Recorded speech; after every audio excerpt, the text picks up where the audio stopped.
As we've been talking about winter and the rodeo just around the corner, will the state's power grid be ready? The natural gas supply to power plants was one of the big failures during the February freeze.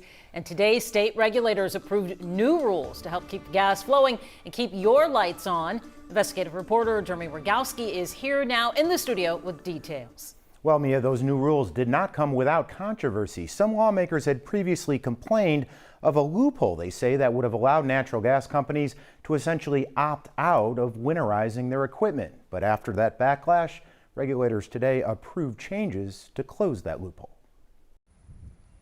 When the polar vortex triggered widespread Texas blackouts, places like hospitals were largely spared because they were on a critical infrastructure list. But most natural gas facilities had not signed up, so utilities cut their electricity off, and they could not fuel power generating plants. As those generators went offline, that took the power away from more natural gas facilities, and we had a death spiral. This meeting of the Railroad Commission of Texas. A new law tasked the Texas Railroad Commission, which regulates natural gas, to identify critical natural gas facilities and require them to make costly winterization upgrades. But that process, your rulemaking proposal sucks. Came with harsh criticism. But this is the Achilles heel right now.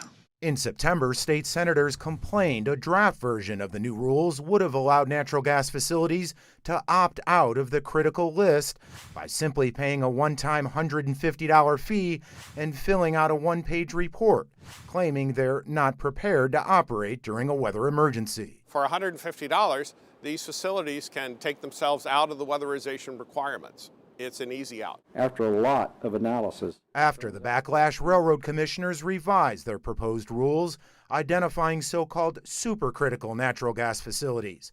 Those that produce the most volume or are directly piped into power plants will be forced to winterize. These leases and facilities are so important, so critical, that they will not be allowed to opt out of the rule, period. Now, it's important to note this new rule does not require natural gas facilities to just go out and winterize equipment immediately. State agencies must first complete a mapping project of critical facilities, and then by law, mandates won't come until months after that, so the winterization for natural gas won't likely happen until early 2023. Mia? I know folks wanted to hear so much sooner, but it is what it is for now. Thank you, Jeremy.